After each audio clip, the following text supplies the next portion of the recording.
नमस्कार.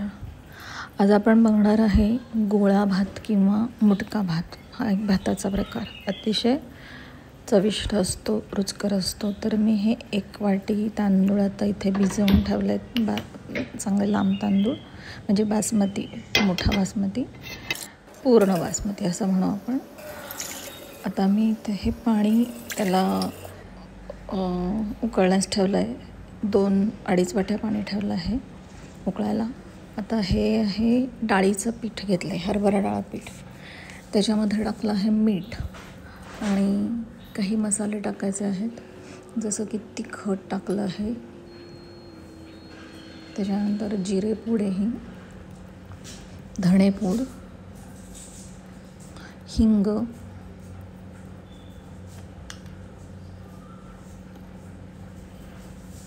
हळद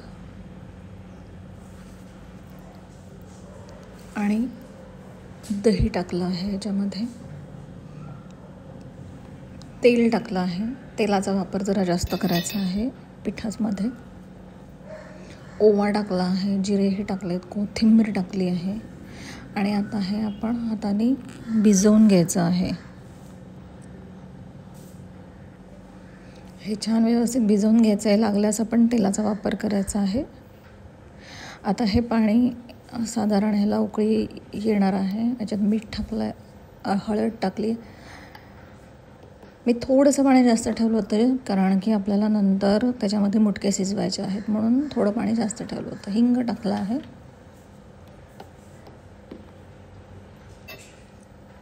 म्हणजे तेल टाकलं आहे. तांदूळ शिजायला जेवढं पाणी लागतं साधारणपणे दुप्पट, त्याच्यापेक्षा थोडं अजून जास्त टाकलं, कारण की त्याच्यात मुटके पण शिजवायचे आहेत. आता हे चांगलं उकळलं आहे पाणी, उकळी फुटली आहे त्याला. तर त्याच्यामध्ये आता आपण हे भिजवलेले 15-20 मिनटं भिजवून ठेवलेले तांदूळ टाकले आहेत.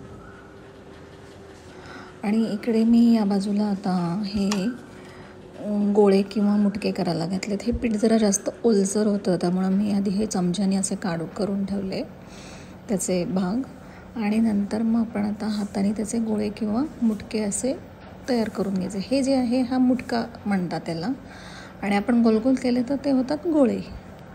आकार काही फार फरक पडत नाही, चव तीच राहते. तर आता हा आपला साधारणपणे 70% भात शिजलेला आहे. भात 70% पर्यंत शिजलेला आहे. त्यातच आपण आता हे गोळे टाकून द्यायचे आहेत.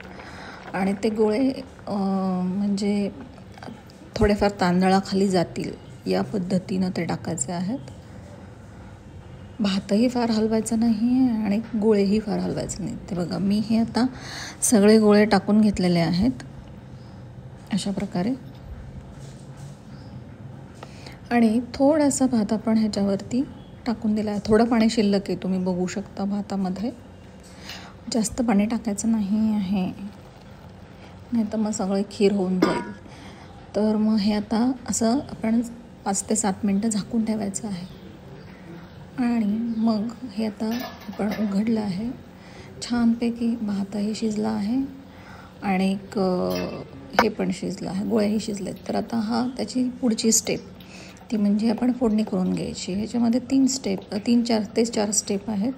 पहिली म्हणजे तर भात शिजवणे, दुसरी म्हणजे तर गोळे करणे, तिसरी म्हणजे तर ते दोन्ही एकत्र शिजवणे, आणि चौथी म्हणजे ही फोडणी करणे.